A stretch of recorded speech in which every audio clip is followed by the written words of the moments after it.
okay, Cerbrenus is going to be much more prepared this time because he is going to rally Palum, our rogue hero, to head into a chamber with him.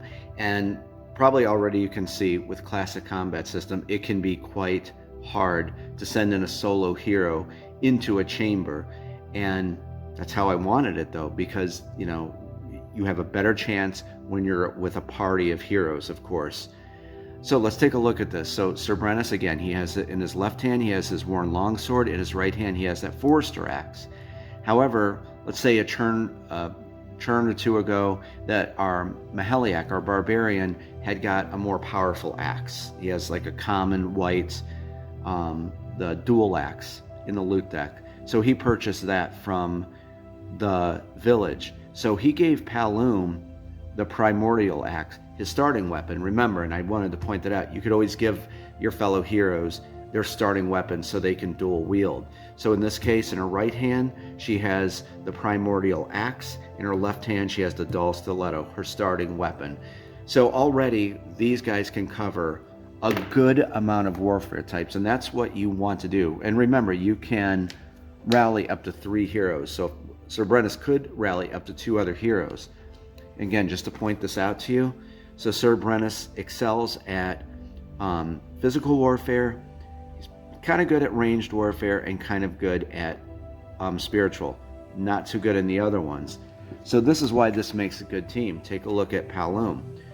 Well, she is really good with chaos warfare at a +2, +3 to mythical warfare. She's not too good with physical, but Cerbrenus is. So that's good. She's not good with spiritual. Cerbrenus is. And finally, she's just kind of middle of the road with range. So this right here, Cerbrenus and Palum, like we saw in our other one with Maheliac, our barbarian, and Zeet the wizard, that's a great team. Cerbrenus and Palum are great heroes to partner together, to rally together. And lastly, Cerbrenus has initiative token 1. Palum has initiative token 2. Let's head into the dungeon and see how they do. Okay, we're going to head back into the tomb of St. Viticus. And again, they're on that quest to find the Blue Lotus. So right here we can see there's Cerbrenus. Palum is right there. And Cerbrenus with initiative token 1 is going to activate first. And like we said before, he has a base movement of 2 plus the roll of a d6. So let's generate some movement. It's good movement. 5 plus 2, that's 7. So 1, 2, 3. Remember, chamber doors automatically open. It does not cost an action. And he moves into the chamber. Doors automatically close. Now, you don't reveal that. Of course, you don't look at the quest item. Before you reveal that champion monster token, you would ask, are there any other heroes going to be in this battle? Rally. Yes, Cerbrenus is going to rally Palum. Flips over his initiative token 1 to signify he's going to rally Palum. Of course, it costs 1 essence to rally a hero. Even if it's 2, the cost is always 1. So you could rally 2 heroes for 1 essence. Okay, it doesn't cost 2, just 1. So that's him like calling out to his comrade to come in and aid him. Taking a look at Palum, she has some good movement. She has a base movement of 4. And roll of a d6 because she is our rogue. So we're gonna roll, and of course with initiative token 2, she's answering the rally call. You're gonna flip that over to rally. So we're gonna roll for movement. 3 and 4, that's 7. She rushes in. 1, 2, 3, 4. Opens up the door, automatically shuts. Now we're gonna declare we're ready for the battle. Of course, we're gonna reveal the champion monster token. It is a level 1. Going over to the champion monster deck. Remember, champion monster tokens, champion deck. You always draw from these. Flipping the card over, and they have encountered a monstrous spider. Normal version, origin story right here. Taking a look here, mythical warfare, chaos warfare, and that is arcane warfare. All right, and just real quick, no spoilers, but I wanted to show you there is the elite version, and I'll leave it a surprise for you. Gold star with a special ability. Remember, special or elite monsters always have special abilities, so This one is Venomous Bite, and this is a pretty nasty one. But as it is, they're going to combat the monstrous spider. So let's get everything set, and I think we're going to use the combat app for this one. So we'll have some fun with this. So let me get everything set up, and I'll meet you over here. Okay, and we'll run a few times with the app here. We have it all set up to select the warfare types, and looking at our monstrous spider, so it's mythical warfare. So put that down there. We're going to take chaos warfare. Okay, and then finally arcane warfare. Okay, and just like, remember I was shuffling them, we're going to randomize them.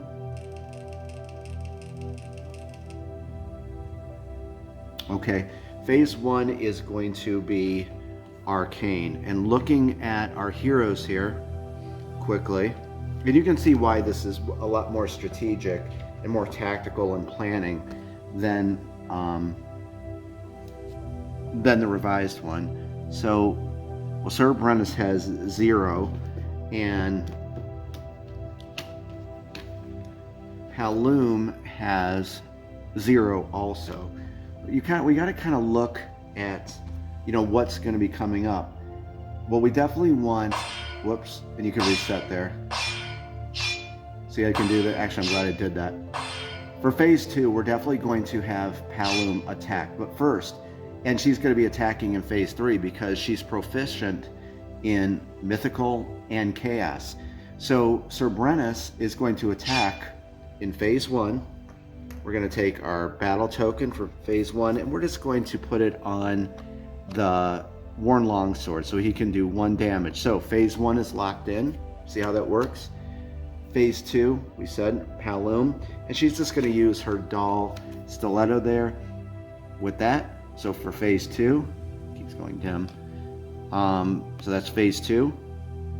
And then finally, of course, in phase 3, she's going to attack with the primordial axe that Maheliac gave her, 1 damage. So guys, there's the phase 3, so we're going to put that on that. So now do you see, with having them do that, you have more chances to attack, and you don't have to defend. So if we think of that thematically, when the battle starts, you know, the 3 phases, so Sir Brennus is going to run up in arcane warfare and try to attack with the sword, and maybe he's going to back up. Halloum's going to come in with her dagger and try to land the blow on the monstrous spider. And then finally for phase 3, she's going to pull out that primordial axe and try to attack with it.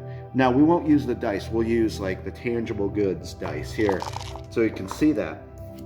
So let's take a look at the card here. So 12, 11, and 10. 10, 11, 12.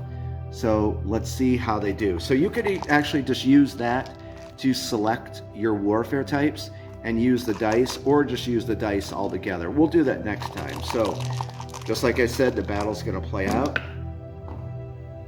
And, whoops, I had to roll that one too. Okay, so just like we're lined up here, we're going to line up the warfare dice. So phase 1 was arcane, phase 2 was mythical, and phase 3 was chaos. Let's take a look. 7, Sir Brennus hit with a 7.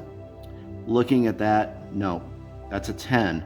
He would take 1 damage. So picture he ran up to try to land a hit, but then maybe the monster spider moved out of the way and got him and bit him. So Sir Brennus is going to take 1 damage.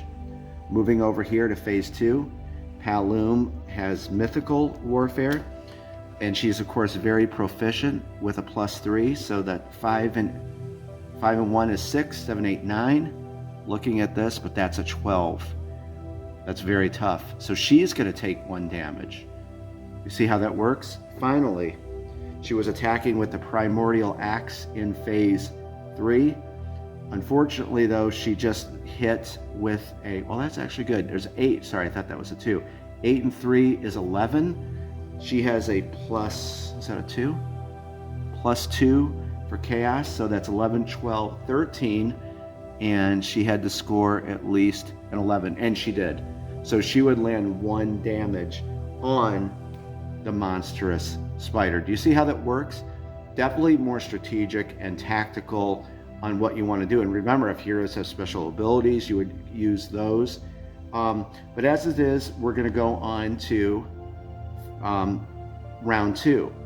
So, and we'll just do one more demo for this because we're going to go over to the Guardians. But hopefully you're enjoying this and you're seeing how, to me, I don't know, I like both of them, but I like this because it's just more in-depth and more strategic. So let's clear all of these. And this time we're just going to use the app. Okay, so we'll just kind of zoom in on that so you can see it all. And what you're going to do is we're just going to reset. Okay, and of course we're going to get Chaos Warfare, Mythical Warfare, and Arcane Warfare. We're going to randomize them.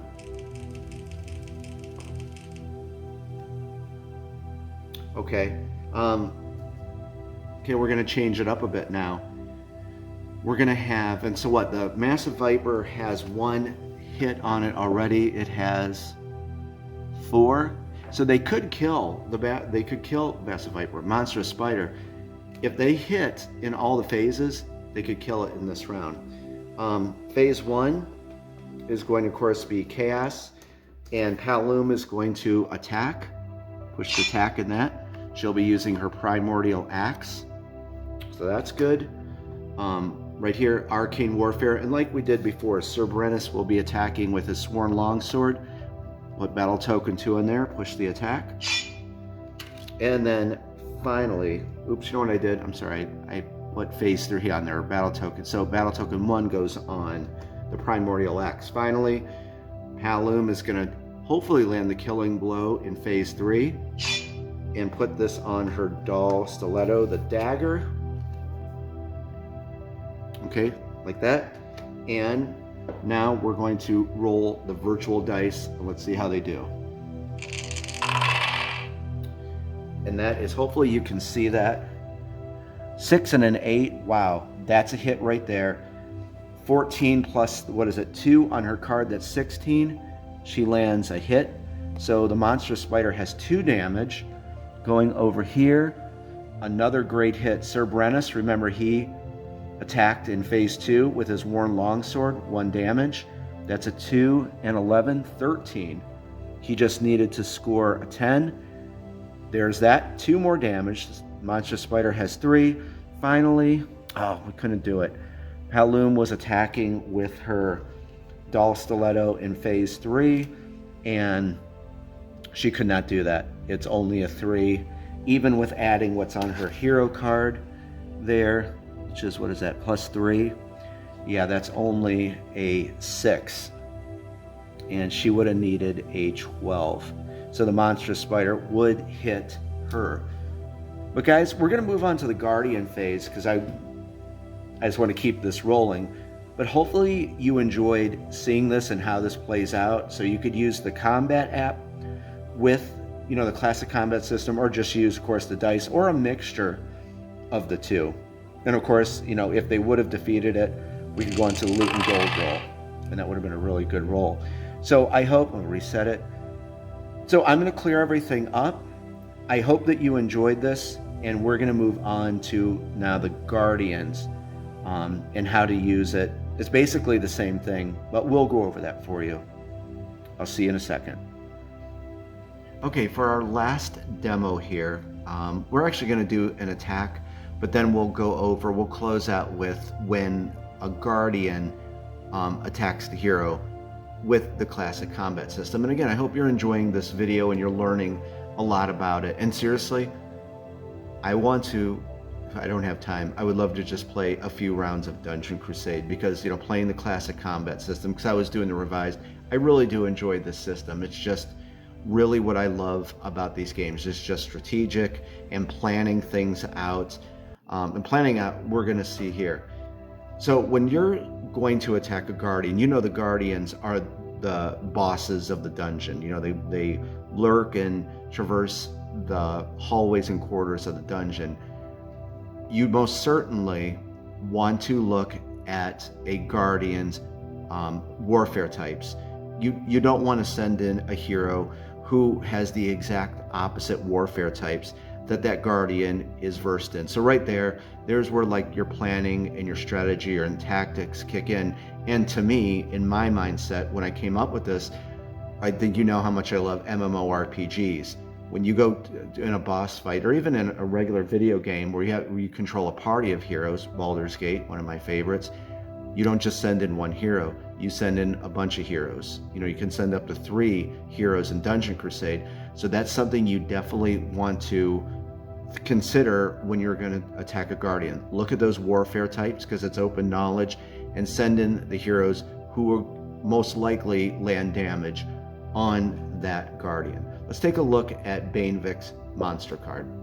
Okay, looking at Banevik's level 1 monster card, and like we pointed out before, I just wanted to bring this back out, there's 3 monster difficulty decks. The game ships with normal difficulty monsters that has that white glow to their name and 1 skull. This is expert difficulty, monsters name glow and glue, 2 skulls, and finally heroic glows in blue with 3 skulls. And I was chatting with Paul about this and someone else.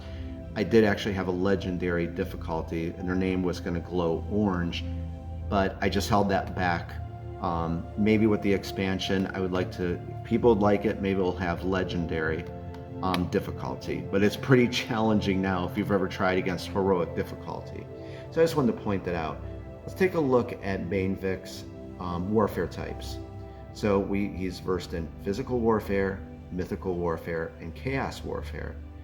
So naturally, you would want to send in Mahaliak, because Mahaliak is versed in physical warfare and very versed in chaos warfare, middle of the road with mythical. So a good hero to partner him with, of course, would be our rogue hero, Palum, because she has a +3 to mythical warfare. So those 2 would do great against Banevik. However, we have Sir Brennus. Let's take a look at Sir Brennus's hero card. He's very versed in physical warfare, but again, not too hot with chaos warfare, and he's middle of the road with mythical. However, we are going to use them. Mahaliak has initiative token 1. Sir Brennus has initiative token 2. So Mahaliak's going to rally him, and we're going to do something interesting for how we're going to assign weapons and attack Banevik, okay? So let me get the die and let's move them in. Okay, so we would be in the hero phase, of course, right now, and Mahaliak has initiative token 1. So we're going to take our D6, and he has a base movement of 2 on his card, and just so you know, I'll show you his movement right there with the boot walking, D6 +2. So we're going to roll for movement. Okay, 3 and 2 is 5. 1, 2, 3, 4, and 5. Okay, so he is in range to attack, but he is going to rally Sir Brennus to help out with this attack. What do we do to rally? You go down here to your essence bar. We're going to spend 1 essence for him to do his rally call. So he's rallying Sir Brennus. Of course, Sir Brennus is going to answer the rally call. And then he is going to move. And like we looked at before, he has a base movement of 2 plus the roll of a d6. So that is, it's a 1 and 2 is a 3. 1, 2, 3. And remember something, I'm glad that came up a little bit short. That is a legal attack. Remember we talked about before, the Guardians kind of hang over into that square, and diagonal attacks are permitted. Heroes can only move orthogonally, up, down, left, and right, but they can attack diagonally as long as they're adjacent, so that would be a legal attack. Okay, they're going to combat Banevik, and I think we're going to use that dice tower. We'll wrap up combat with that. I think that'd be cool to use. So let's go over and take a look at what our heroes are equipped with and what our strategy is going to be. Okay, I want to go over the 2 heroes here and what they're equipped with and how they upgraded some of their gear. And I did set this up to show you just a little bit of what you could do with all the different gear in the game. Trust me, it's almost unlimited. Starting off with Sir Brennus, remember that he is not proficient in mythical warfare. It's a 0. Well, maybe for this game, when I was playing, I wanted to make him more proficient in mythical warfare, because notice that's a -2. He's not doing good. We want to get him out of the negative and make him more proficient. So remember, you have a fetch hound, Albus, that can be sent back to the village to buy potions, weapons, torches, so on and so forth, and bring it back to the heroes. So Cerbrenus gave Albus some gold, sent him to the village, and Albus brought back from the blacksmith the fabled dagger. So in his left hand, remember, he has his worn longsword. So now in his right hand, he has the fabled dagger. And he can add a +1 to mythical warfare rolls. And again, there's that socket again.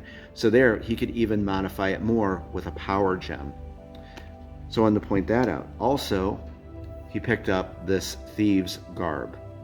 And notice here, this is, of course, a common weapon. The next video is going to be over loot. We're going to talk about that when we do the wrap-up.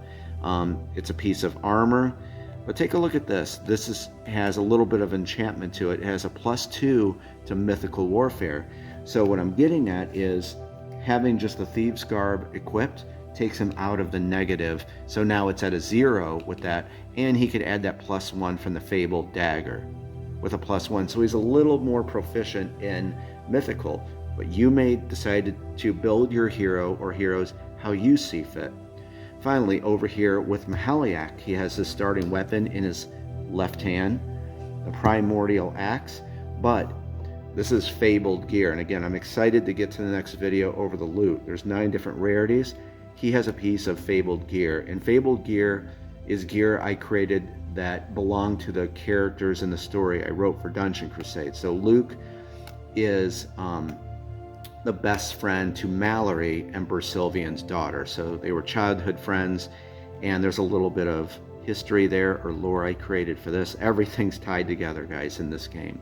And so he purchased, it was kind of a hefty gold cost, that showed up in the blacksmith shop, Luke's training sword. So check this out. It's a white, common, but notice the gold accents, letting you know it's a piece of fabled gear. This can do +2 damage, and you can add +3 to physical warfare rolls and +3 to chaos warfare rolls. This is so perfect for Mahaliak, or really any hero who may be lacking in these 2 warfare types, and you want to boost up those warfare types. So fabled gear is always good, but just know it's kind of rare, and it usually has a high gold cost. I'm gonna have to show you in the loot video the most powerful weapon in the game, or one of them is a piece of fabled gear called Emperor Sylvian's battle sword.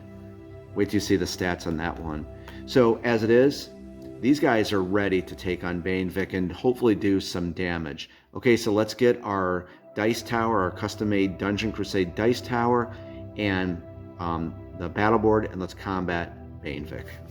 Okay, and we are ready for the battle. Again, guys, I hope you're enjoying this video. I'm actually having a really fun time with this. Again, let's go over the warfare types. Okay, so we have physical warfare. There's that right there. And I'm going to show you what you can do where if you don't want to use that combat chart, you can just basically just picture where things are at. And that works just as well. So we're going to take, and then of course the physical warfare dice, put them into the dice cup. Actually, we don't even need it. We're going to drop them right in there. So let's put those there. And then next up is mythical warfare. And here is the mythical warfare token. And then finally, chaos warfare. And there's chaos warfare. So the first thing we're going to do, we'll set that over here. And first thing you're going to do is going to take those and give them a shuffle for the order of battle. And you know what I was going to tell you? I guess we could use this right here. This is important. Well, maybe we'll do the... Let's do this first, and I'm going to explain about a roll about phase 3, and if you kill a monster in one of the earlier phases. Basically, well, let's just go over it now. Say that you kill a monster in phase 1. Okay, you land a hit. And let's say that you missed in phase 2 or phase 3, but that monster's dead in phase 1, then that's like canceled out. It's null and void because the hero slayed the monster in phase 1, so you wouldn't even process 2 and 3. Does that make sense? Because the monster's already dead in phase 2.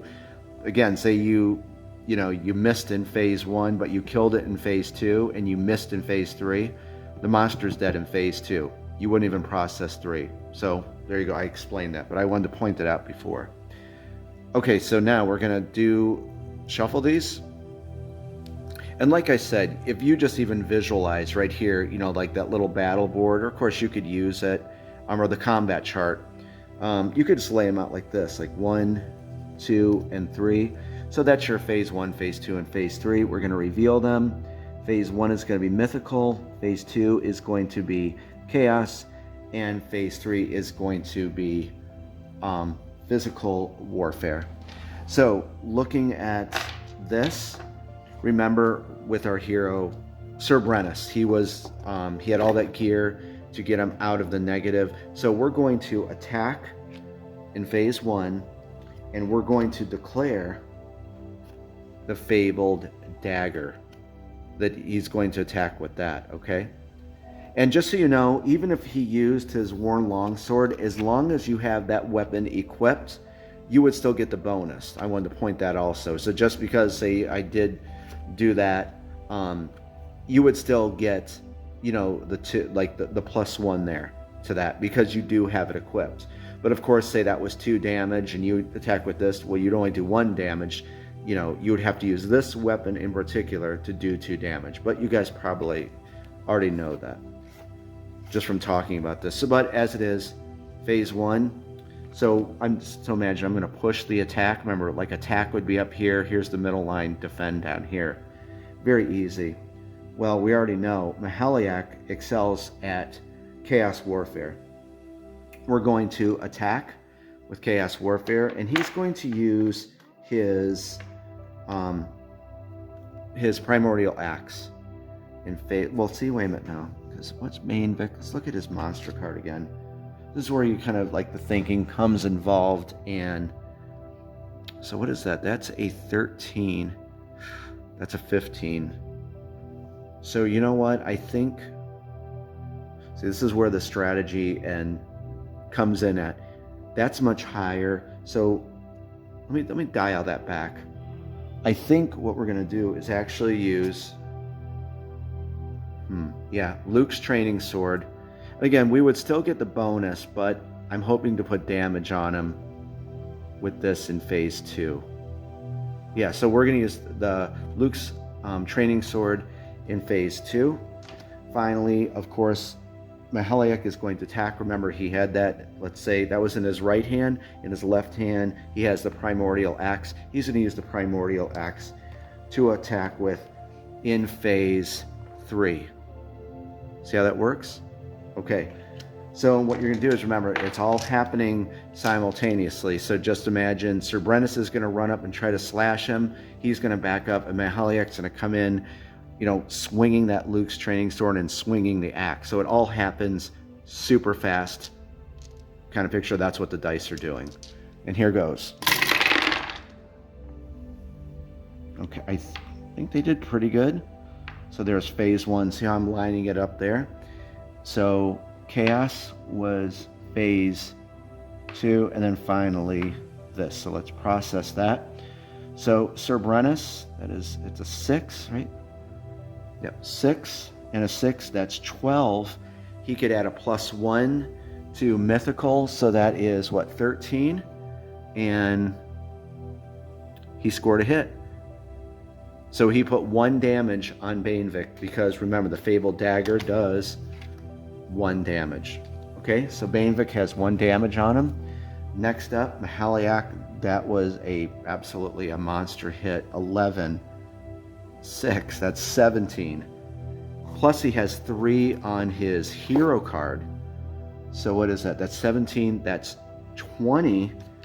Plus Luke's training sword, that was like just... that was an absolute monster hit. Was that 23? Really good hit. And 2 damage. So already Bainvik has 3 damage on him. And he has, what is this? Or level 1, he has not, well, it's expert. He has 9 health. Finally, remember, so Mahaliak went up in round 3. 2 and a 3. However, he does have Luke's training sword. That gives him a +3. See how much better what happens when you have some good weapons equipped or in gear? Can really buff up your warfare values. So that is a that's a 5. And then 3, that's an 8. And then on his hero card, he has a +2, that's a 10, but I don't think he beat Bainvik because he needed what to hit? Yeah, a 13. He's going to take 2 damage for that. And guys, that is pretty much the classic combat system. I hope that you enjoyed this. I'm going to point something out about defending with counterattack, and then we'll wrap it up. But I hope that you enjoyed at least learning how to attack. But let's do counterattack, and then we'll pull the camera back and wind everything or wrap everything up. See you in a second. Okay, and before we get into counterattack, and like this would happen in the monster phase, I always want to teach you guys what I can about the game. And I know we touched on this before, but just for this, I definitely want to make sure you know this. And that is the target priority box, okay? So that was the hero phase, and then of course we would move into the monster phase where the monsters take their turn. This is kind of the AI, or the programmed AI I came up with for the monsters. It's called the target priority box. And in case you don't know, we discussed this before, notice the C3, C2, C1. That stands for class. It's a class rating. Class rating 3, 2, and 1. Each hero has a class rating 1, 2, or 3. So for example, Mahaliak here, right here, CR1, it's a class 1 hero. Same with Cerbrenus, your knight hero. So like your barbarian and your knight are your class 1. And your rogue and archer are class 2. And then finally, your spellcasters, your cleric and your wizard are class 3. And of course, there's 6 other heroes in the expansion, but we'll just talk about this for now. And basically it's this. When I program the AI for these, they're going to go after a hero they can do the most damage to. Put a lot into the AI in this game.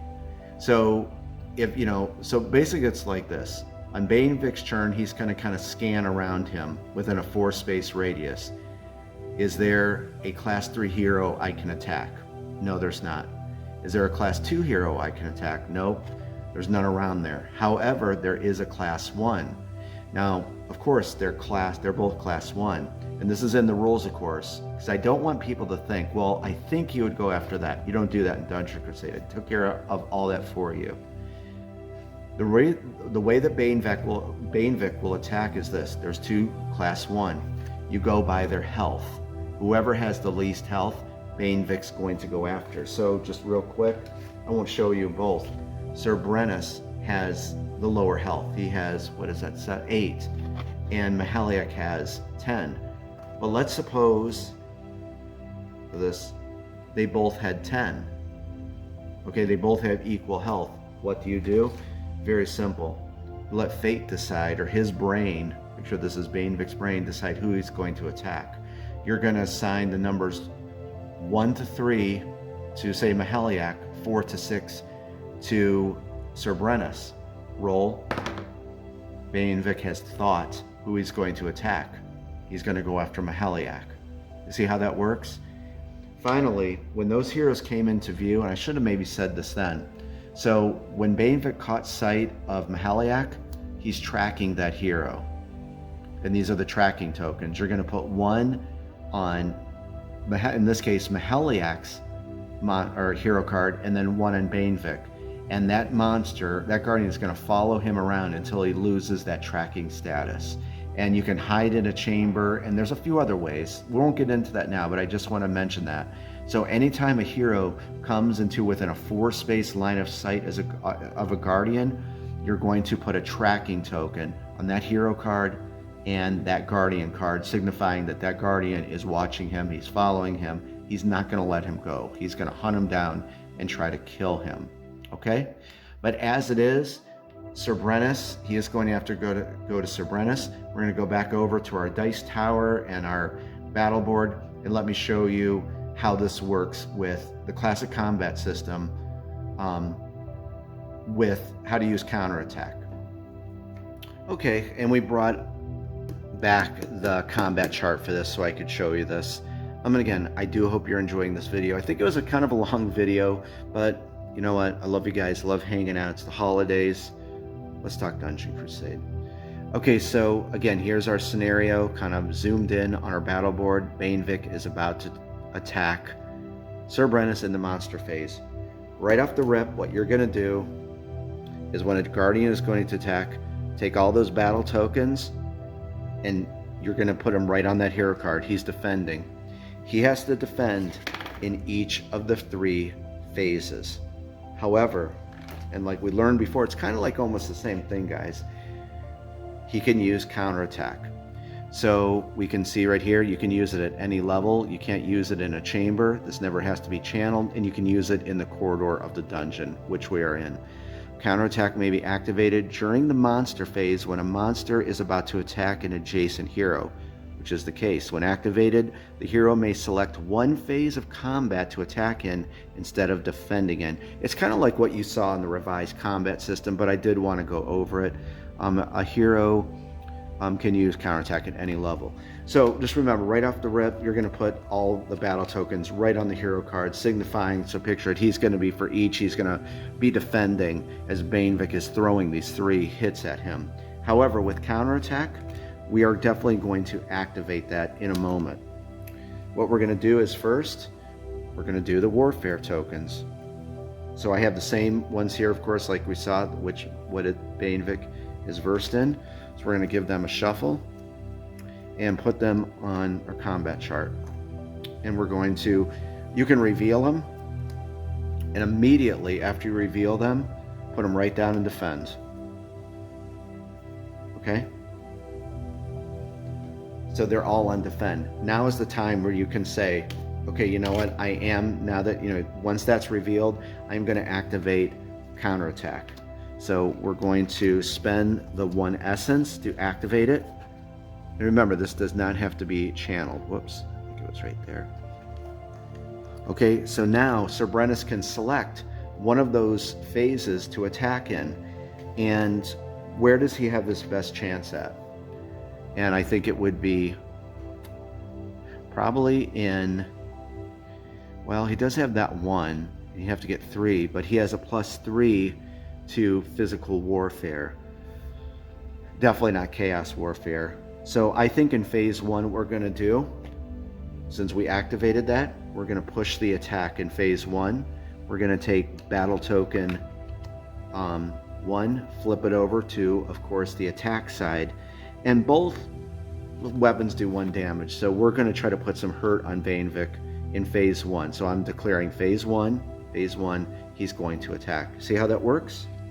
And we're going to take those warfare dice. So remember, picture it thematically. So Sir Brennus is going to try to land a hit before Bainvik throws his 2 hits in. So phase 2 and phase 3, picture Bainvik's going to swing his club or something like that. So the battle starts, and that over here for phase 1, I don't think he did good. Phase 2 or phase 3 was mythical, and finally Sir Brennus, well, actually he did really good defending in 3, but let's go with this first. That's a 6 and a 1. He has +3 on his card, so that is 10. Taking a look at, no, so he had to score at least a 13, of course. I was hoping. Not going to happen. He's going to take 2 damage for that. Just know when a Guardian attacks a hero, they can do massive damage, just like in a video game or definitely an MMORPG. Boss monsters can put a lot of damage on a hero. So he would take 2 damage for this. Moving on to phase 2, absolutely landed a monster hit on him. Sir Brennus only was, that's with, oh no, I'm sorry, that's an 11. I thought that was a 1. That's 17, guys. Minus the 3, because no, he is not proficient. And that's, what is that, 17 minus 3, that's 14. And, oh no, look at that, it's a 15. He's going to take an additional 2 damage for that. However, phase 3, he was of course defending. That's a 9 and an 8. That's great. That's 17, and remember, he has his the Thieves Garb that gives him a +2. He was -2 on his hero card, so that puts it at 0. But he has the Fabled gear equipped in his other hand, and that gives him a +1. So that's an 18, guys. That one, he really blocked that hit from Banevic with an 11, so he doesn't take any damage. And guys, that's the classic combat system. I hope you liked it. You can definitely see how much more in-depth it is, and I really like that about it. And I hope that you enjoyed this. If, of course, if you have any questions, throw them in the comments. I love chatting with you, but I think I laid it out pretty good. All right, let me do some cleanup, pull the camera back, and talk about what's next and what's going on. Talk to you in a second. Okay, guys, and that is a wrap on another showcase video over the classic combat system. And truly, I hope you enjoyed this. I love doing this video. It was a little long, but you know what? I like hanging out with you guys. Talking Dungeon Crusade, it's all good, and definitely kicking off the holiday edition of 2022 with Dungeon Crusade. So I hope you liked all the holiday cheer and the festive look of everything. So what's going on actually, and when I was recording this, our production engineer at the manufacturer was messaging me. I'm heading down, I got to talk to her, and I have to get back to some people. It's just always busy, but I'm having fun, and definitely I love hanging out with you guys. So remember, printing is coming up soon, and we're going to be discussing that. I got to go see what she said about that. Of course, I'll let you guys know, keeping you in the loop. Pledge Manager will be closing. Don't worry, guys. You do have time. Don't think you got to run in there now. Never want to push you into that. Next video is going to be in a few days, and I'm looking forward to this. We're going to go over this massive, handsome stack of 193 pieces of loot. Give you a little coming attraction here. We're going to go over all the rarities and that, maybe some builds for heroes. And then one of the things, there it is. Remember I was talking about this? That's Emperor Sylvian's battle sword. It is a legendary. Look at that. Was it 2,000 gold? But look at all the buffs on those warfare types. +5 to physical, spiritual, mythical, and chaos. And the flavor text on this one I wrote, one of the most sought after relics in all of Avalon. So we'll be talking about legendary loot and the very deadly but powerful, what was it at? Is underworld artifacts. There's 6 of them. Very hard to acquire, kind of risky to use. Definitely a controversial, there's one, there's some right there for you. Axe of the Black Angel. So we have a lot to look forward to. Hellforged sword. These are very wicked. Look at that. That's just from Kez, one of the artists who worked on Demon Souls, the remake for Demon Souls for PlayStation 5. But look at these values, +6 and +8 to spiritual warfare. It's a sacrificial dagger and cursed or grand staff of the undead. So there is some cool stuff we're going to go over there. So lots of stuff to look forward to going over the loot. That will be the next video, and that will be out in a few days. Really looking forward to it. All right, everyone, I hope you have a great day, and I hope you enjoyed the video. Much more to come, and I'm thinking about doing a special playthrough of a game on the channel. Maybe close to Christmas, like Christmas Eve or something. So it's a game that I love and really influenced me, inspired me for Dungeon Crusade, so maybe we'll do a playthrough of this game. Take a guess what it is in the comment section. All right, guys, I'm off to do a bunch of Crusade stuff. Have a great day. Thank you so much for your time, and I'll be talking to you very soon. Bye-bye.